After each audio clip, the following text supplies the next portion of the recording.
Baik, saya Andreas Bawanto dari ANDLC. Nah, pagi ini saya ingin melanjutkan sedikit tentang pentingnya kita di perusahaan untuk mulai melakukan yang namanya konseling. Atau minimal ada orang-orang yang tahu bagaimana cara melakukan konseling.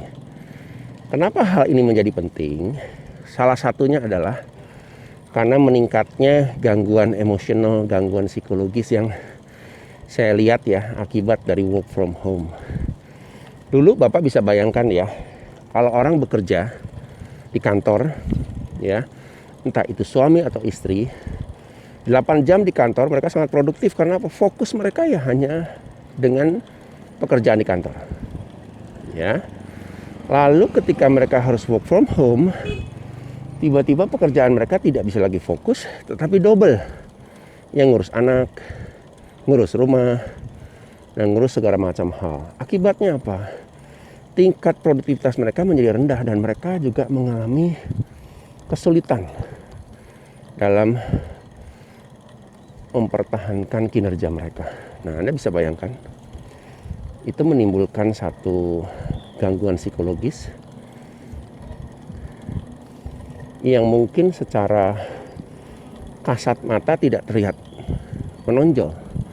Tapi akibatnya apa? Akibatnya ketika nanti semua sesuatu bisa pulih, ini bisa menjadi pola kepribadian yang baru nih, budaya baru. Sulit konsentrasi, mereka jadi tidak lagi fokus, mereka harus lebih berharap untuk bisa konsentrasi.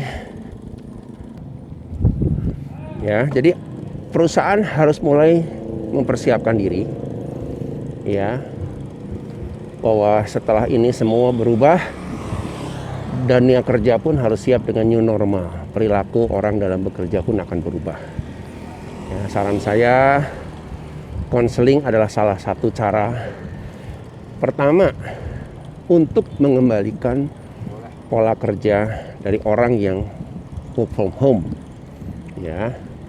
Itu butuh proses, Pak.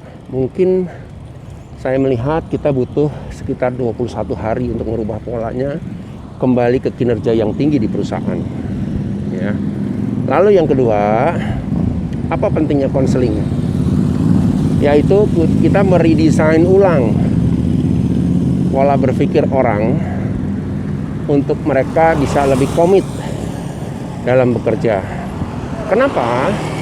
Mungkin masalah-masalah yang selama ini muncul ketika mereka work from home itu bisa tertangani dengan cepat dan baik ya. Entah itu depresi, entah itu mungkin sekedar hubungan dengan keluarga, istri yang mungkin karena banyak di rumah akhirnya ribut dan lain sebagainya.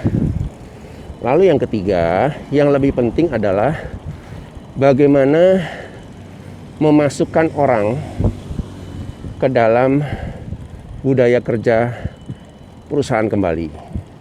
Ini nggak mudah, tapi kalau tidak dipersiapkan semacam masa orientasi lagi, terutama yang work from home-nya sudah melampaui 2-3 bulan, akan terjadi benturan ya. Karena kita tahu ketika mereka work from home barangkali ada orang-orang yang sudah mencoba-coba bisnis online. Wah, mereka sudah merasa nikmatnya.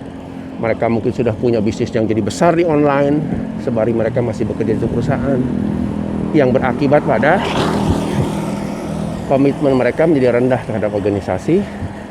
Dan bahkan yang lebih fatal adalah mereka hanya menganggap bekerja itu sebagai sambilan, dan yang utama adalah bisnis online mereka. Ini kejadian.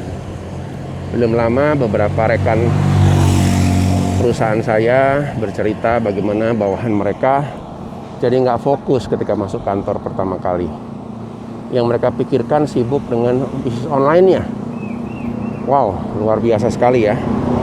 Artinya konseling akan menjadi sangat diperlukan untuk mempersiapkan orang-orang masuk ke dalam situasinya normal kembali. Baik, terima kasih.